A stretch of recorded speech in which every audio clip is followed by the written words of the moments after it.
Well, on the locations where we have the indoor map, of course it varies depending on what data we're able to get from the facility owner.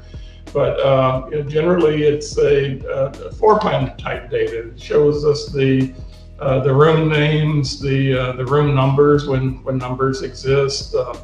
Where certain building entrances and exits are, stairwells, really all of these elements that can be helpful to emergency responders.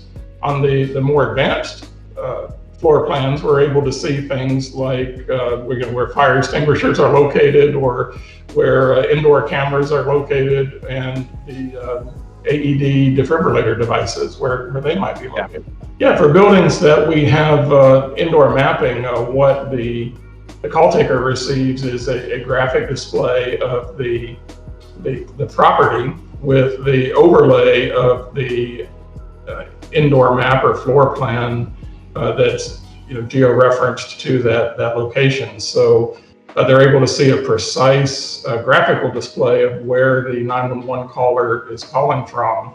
And then, of course, labels in each of the rooms will tell that caller what the room is. So if it's a school, for example, they may be calling from the gymnasium or from the cafeteria or perhaps one of the individual classrooms.